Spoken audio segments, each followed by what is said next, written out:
Okay, let's unpack this. Welcome to the deep dive. Hello.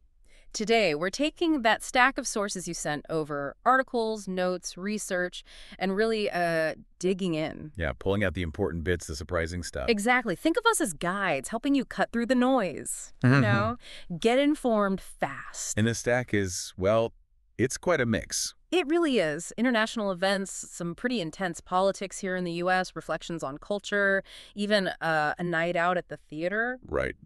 Seems disconnected maybe at first glance. But when you start pulling the threads, the sources, they offer some fascinating insights how different things kind of reflect similar dynamics. And that's our mission today, right? Connect those dots for you.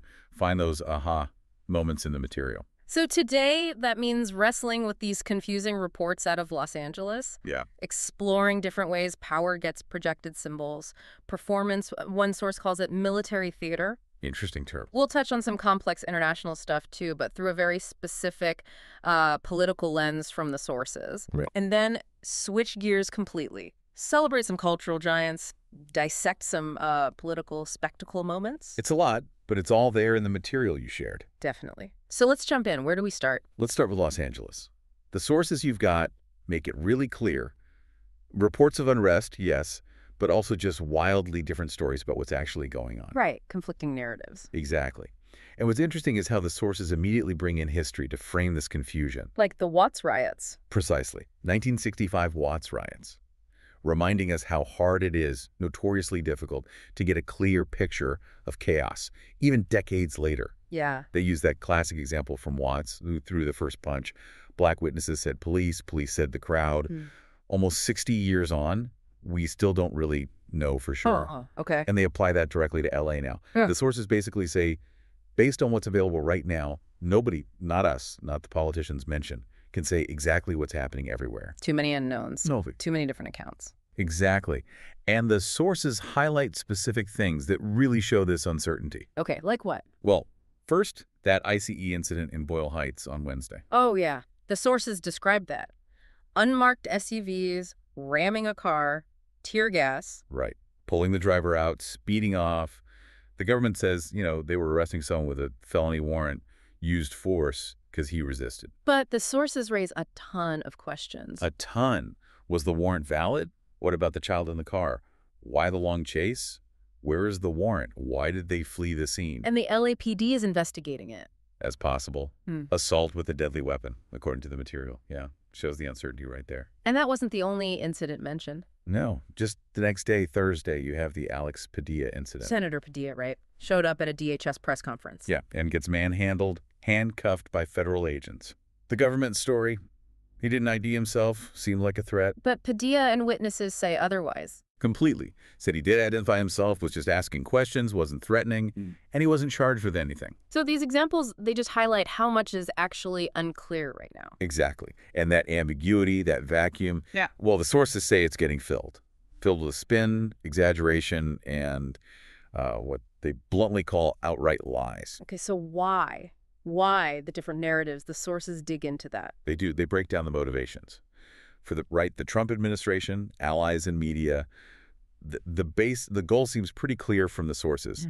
Paint immigrants negatively, make protests look awful. To justify using more force, like the National Guard. Exactly. Or even the military. Then you look at the left, California, LA leaders, their allies, media. Their goal is also clear. Downplay the unrest, frame Trump as this crazy pants dictator overstepping. And boost their own profiles in the process. Seems like it, yeah. And then there's the media piece, both traditional and social. What's their angle, according to the sources? Beyond specific political leanings, there's just this powerful bias toward shock value, sensationalism. And social media just pours gasoline on that fire. Totally. Algorithms reward the sensational or things that just confirm what you already believe. So the sources argue that two of the three main players here, right, and the media's tendency towards sensationalism actually benefit from making LA look bad. That's the assessment in the material, yeah. They suggest the deck is kind of stacked against a more measured view.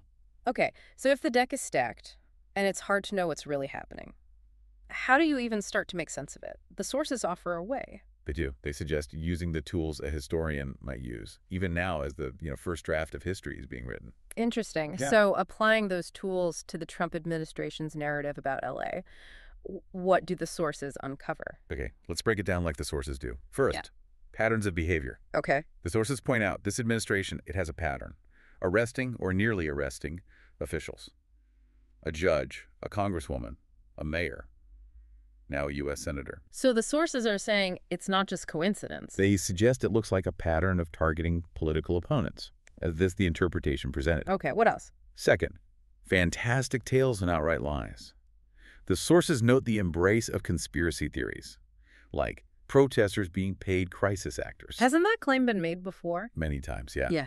And the sources stress zero proof offered then, zero proof offered now, which suggests maybe a pattern of dishonesty. And beyond conspiracies, just lies. Outright, easily disprovable ones, according to the sources, lying about when the Guard was deployed and taking credit for it, claiming the LAPD chief advised deploying the Guard when the chief explicitly said protests were nowhere near that level. And the sources pose a key question for you, the listener.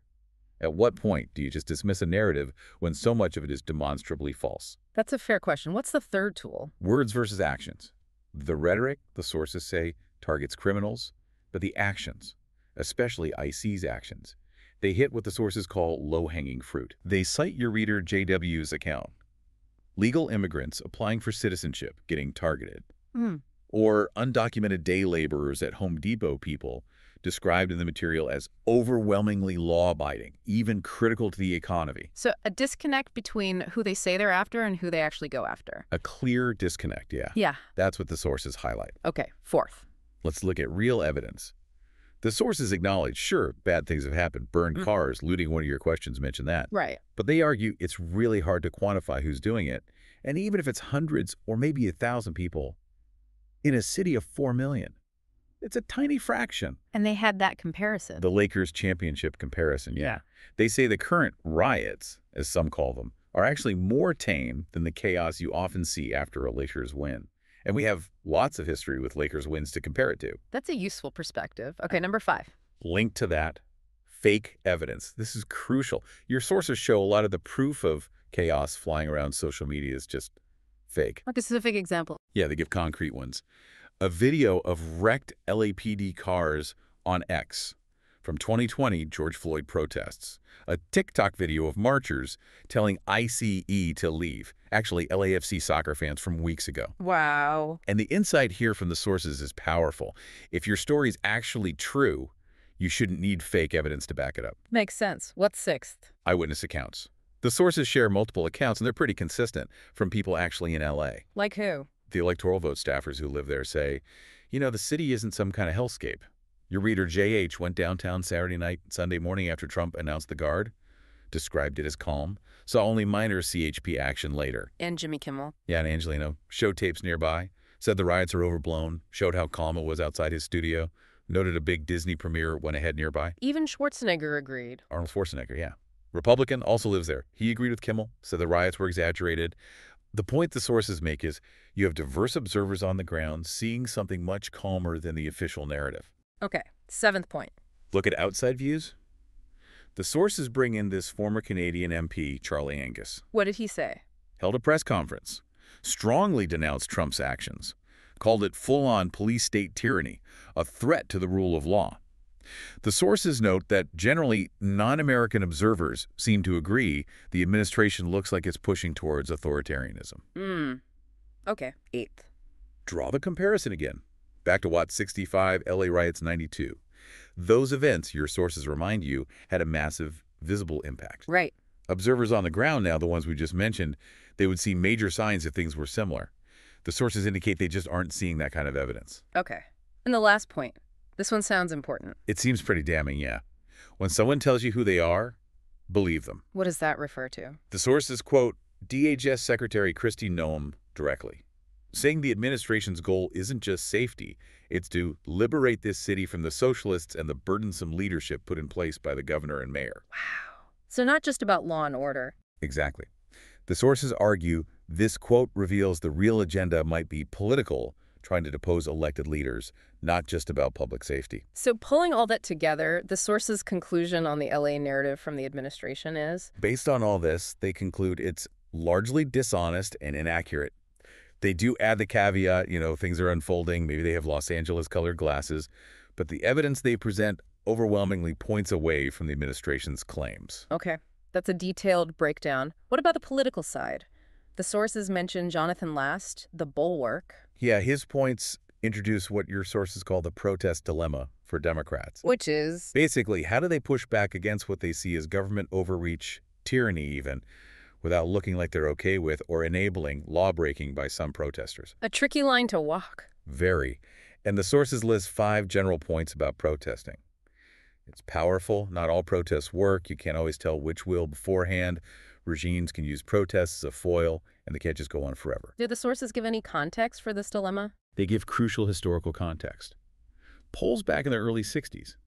Most people thought the civil rights protests actually hurt the cause. Really? But history sees it differently now. Completely differently. History judged them necessary and right. The sources connect this to current polling on L.A. What does that show? Republicans and Democrats are split, obviously. But independents, they're significantly underwater on the Trump administration's actions.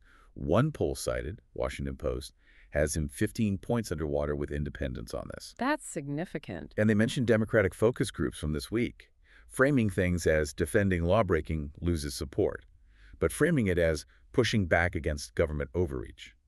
That gains support. So the insight is Democrats see the challenge, but maybe start from a better public opinion spot than the civil rights movement did. That seems to be the takeaway from the sources, yeah. Okay, legally speaking, what happens next? There was a court ruling? Yes, Judge Charles Breyer ruled against the administration.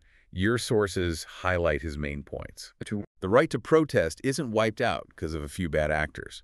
And this idea that protests can instantly become a rebellion, he called that untenable. Dangerous. And his conclusion? The key takeaway from the sources. He ruled Trump's actions were illegal, exceeded authority, violated the 10th Amendment, ordered the guard control back to the governor immediately. But that got put on hold. Right. The Ninth Circuit Court of Appeals stayed it. They'll hear the case Tuesday. Yeah. Given the Ninth Circuit's reputation and what the sources see as weaknesses in the Trump case, they expect another loss for the administration there. And then? Then it potentially goes to the Supreme Court if they decide to take it up, or they might just avoid it. We'll see. Okay. That really covers the LA situation from the sources. Let's shift now. You mentioned military theater. There's more to that. Yeah. Another aspect the sources discuss, it's about using the military as a symbol beyond just deployments on the ground. How so? Your sources give us history lesson number 2. The presidential salute. Presidents are civilians, right? Military must salute them. But traditionally, presidents did not return the salute. Washington, Eisenhower. They upheld this to keep that civilian-military line really clear, bright red. But that changed. It did. Ronald Reagan broke with tradition. One veteran quoted in your sources puts it bluntly, says Reagan loved the military like a budding fascist would.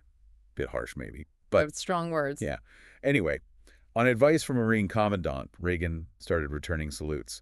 And presidents have done it ever since, partly because of media pressure, especially on Democrats not wanting to look disrespectful. And the sources see other examples of this line blurring. They mentioned George W. Bush's mission accomplished moment on the USS Abraham Lincoln is a big one. Right. So the point here is... The core insight from your sources is that Donald Trump seems to want to go way beyond just blurring that line.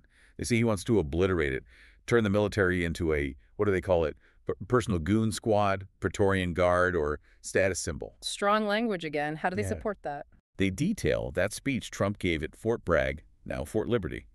He used soldiers in uniform as a backdrop, which is already, questionable. But it was worse than just a backdrop. According to the sources, yes. As Trump made political attacks, anti-immigrant stuff, slurs against Biden, calling LA protesters animals, these soldiers were hooting, cheering him on. That doesn't sound typical. Not at all. The sources suspected right away these weren't just random soldiers, because most military folks take being apolitical very seriously. Now, were they right? Seems so. Your sources' skate personnel screened and selected these soldiers, instructed them when to cheer, even gave them talking points. Talking points? Like what? Like Trump isn't fat and Biden isn't the sharpest bulb. Can you believe that? Wow. Plus, Maggie gear vendors were apparently on the military post during the speech. Clear violation. An investigation started. So the sources suggest this wasn't just optics. It was like a staged political rally using troops. Unbelievable. And the sources mentioned some gaffes from that speech, too. Bonus schadenfreude, they called it. Yeah, they couldn't resist. Trump said if the U.S. hadn't won WWI, Americans might speak German and Japanese. Seemed unaware Japan was an ally in WWI. Oops. Big whoops. And then the other one, while insulting Biden's intelligence. The sharpest bulb. Exactly. Never the sharpest bulb. Obvious mixed metaphor, right? Sharpest knife tool, brightest bulb. Funny on its own. Yeah. But your sources found something deeper. They connected back to Biff Tannen from Back to the Future, The bully character. who the sources note was widely seen as based on Trump. And in the movie, Biff, being not too bright, mixes metaphors too. Make like a tree and get out of here. Ah. Yeah. So the sources point out Trump's sharpest bulb gaffe is like life imitating art, a verbal mistake revealing a lack of smarts, just like the one written for the character based on him. That's a pretty amazing detail the sources dug up. Okay, so that covers that part of military theater. There's a part 3, parades. Right, military theater part 3, parades. And this brings history lesson number 3. Yeah. The founding fathers, your sources emphasize, were really wary of militarism and pageantry. Kings and emperors used that stuff. They deeply disapproved of big military parades. Okay, so what kind of military parades have we had? Your sources outline 3 types. One is mixed participation like inaugurations, the Rose Parade, where military units are just part of a bigger thing. Got it. Second is drill presentations like the Marines at their barracks, precision stuff. Okay. And the third, the rarest, is large-scale processions. Purely military, big scale. Any famous examples? The most famous, according to your sources, the Grand Review of the Armies, May 1865, Washington, D.C. After the Civil War. Exactly. 165,000 Union soldiers marched over 2 days. Purpose was celebration, reward the troops, say goodbye. And your sources note Confederates were forbidden, a point they cheekily suggest Trump wouldn't like. Any others? Yeah, smaller victory parades after WWI, WWII, the Gulf War, a fundraising parade during WWII, but much smaller scale, maybe 8,000 to 20,000 troops. Okay, so how does the planned Trump parade this weekend fit in? Its stated size is about 6,000 soldiers. And the historical justification, your sources say you have to kind of squint to see it. How so? It's supposedly commemorating the Army's 250th birthday, this Saturday, June 14th, 2025. Wait, the Army's 250th, isn't that later? Way later. The actual 250th birthday is June 3rd, 2034. 2034, so 9 years off. Exactly. Which strongly suggests to your sources the White House picked this date for reasons other than historical accuracy. What do the sources say about how it might go? Well, potential disappointment for Trump seems possible. There's like a 60% chance of rain forecast. Yeah. D.C. hotel reservations are apparently low. And they mentioned Craigslist ads. Yeah, ads looking for seat fillers. The sources suggest they might even be real, given the potentially low interest in bad weather. And the protesters. Trump probably wants a confrontation. That's the speculation, yeah. Yeah. That the birthday present he really wants is a chance to crack down, but he might not get it. Why not? The No Kings protest groups, according to the sources, are telling people not to go to D.C. Instead, go to protests planned in other cities. Avoid giving him the confrontation he might want. Interesting strategy. Did the sources ask for feedback? Yeah, they invited readers to send in reports or photos from either the D.C. parade or the No Kings protests elsewhere. Okay, let's shift gears completely now. The sources also covered a major international event. Right.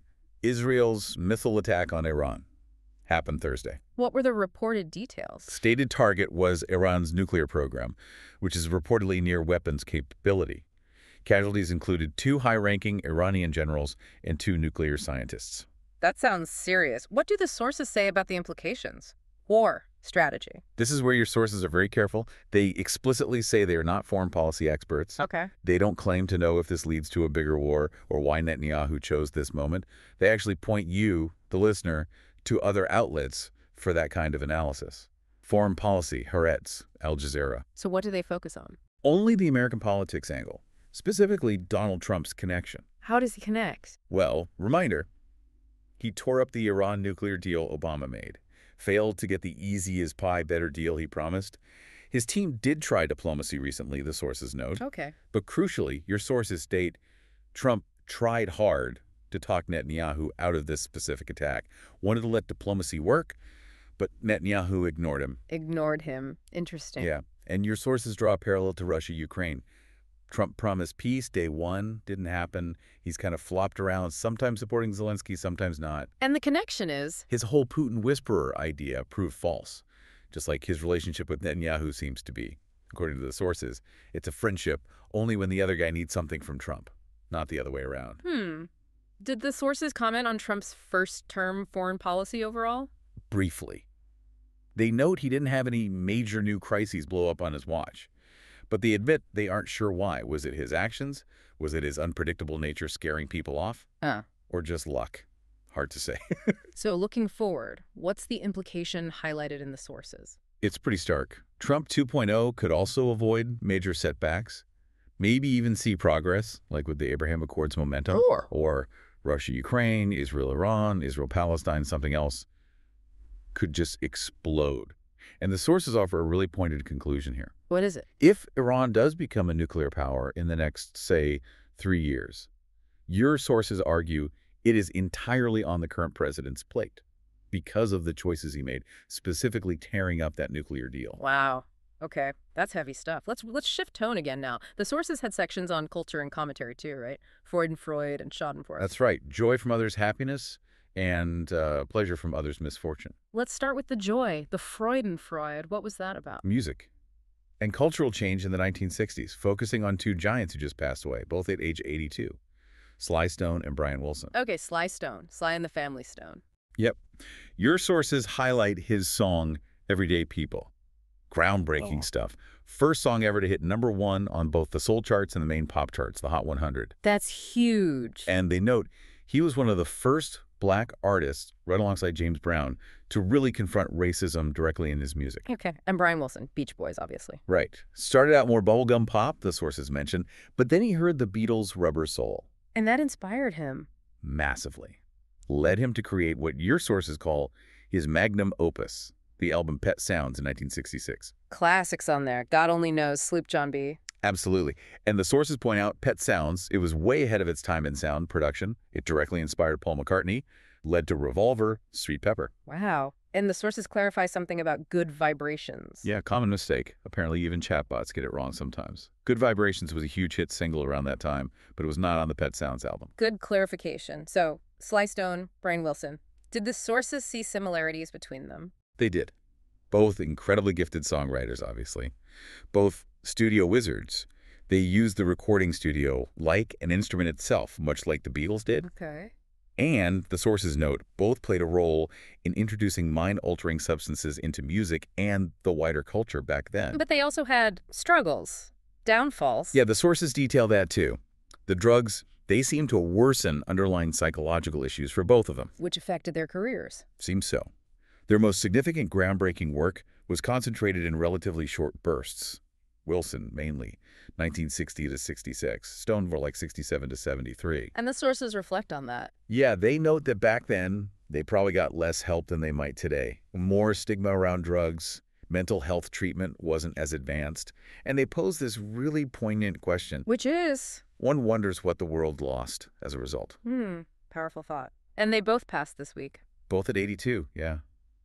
The sources mentioned Sly Stone's passing seemed a bit quieter, maybe because his music's more of an acquired taste, or maybe just because he died first in the week. But regardless. The conclusion is? They're both giants. True giants. And the world will not see their like again. That's how the sources put it. A fitting tribute. Okay, now for the flip side. The Schadenfreude section. Pleasure from misfortune. Right. And your sources say the Schadenfreude was, quote, thick at the Kennedy Center on Wednesday night.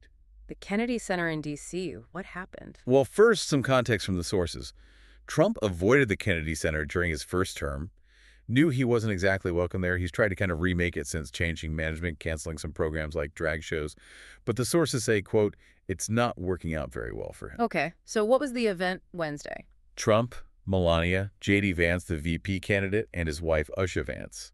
They all went to see Les Miserables. Les Miserables, okay. How did that go? Not great, according to the source's description. They report many, many boos when the Trumps arrived. Said the boos were louder than the cheers by a lot. Ouch. What about the performance? Apparently, most of the regular cast refused to perform for him, so understudies had to go on. That's what the sources state. And they add the understudies pointedly addressed several songs directly to Trump. Wow. Any other details? Sources mentioned photos showed Melania looking really unhappy, quote, like she'd prefer to be anywhere else. They described her look as, well, miserables. Made a joke about the photo caption. Also noted Trump's tux didn't seem to fit right. And maybe pointedly, since Trump had canceled drag shows there. A group of drag queens showed up in the audience for the performance. Okay, that's quite a scene. What about the reaction online? The sources say Trump got dragged mercilessly on social media. Why? Mostly for the irony, the apparent cluelessness, as they put it, of attending a play that's literally about fighting against an oppressive government. Yeah, the optics aren't great there. What about J.D. Vance? He got mocked, too, for what the sources called lame jokes, trying to pretend he didn't know the difference between Les Mis and Sweeney Todd. The speculation mentioned was that he knows perfectly well and probably secretly loves musical theater. Huh. Okay. Any final jab from the sources on this? It's just one. They note the next big show coming to the Kennedy Center is The Lion King, Which is about? an evil king who betrayed his people. And given Trump went to Les Mis, the sources imply maybe he'll show up for Lion King too, possibly just as blissfully unaware of the potential parallels. Oh my. Well, that certainly covers the schadenfreude. Wow, what a journey through these sources. Really is quite the range, isn't it? From the fog of current events in LA trying to dissect narratives To the history and symbolism of military theater. complex international stuff seen through that specific political lens. And then wrapping up with music giants and political awkwardness at the theater. It really drives home the value of digging into the material you gather, doesn't it? You find these specifics, the context, connections you'd definitely miss otherwise. Absolutely. It's about looking closer, asking questions. So as we wrap up, any final thought for our listener to chew on based on all this? Well, building on what your sources discussed, maybe think about all these different kinds of theater we touched on. Military displays, political rallies, actual stage plays. Okay. How are these different stages used by different actors? To project power? Maybe control a narrative? Or even just comment on society? Does recognizing these performances help you make better sense of the messages flying around? That's one angle. Is there another? Or maybe think about LA. The difficulty your sources highlighted in knowing what really happened. Conflicting accounts, motivated sources, maybe even fake evidence. How do you personally navigate that kind of information mess? How do you try to figure out what's closest to the truth for yourself? Those are really powerful questions to think about. Well, thank you again for providing such rich source material for this deep dive. Yeah, fascinating stuff. Keep exploring, keep digging deeper into the information that's out there. Absolutely. Until next time.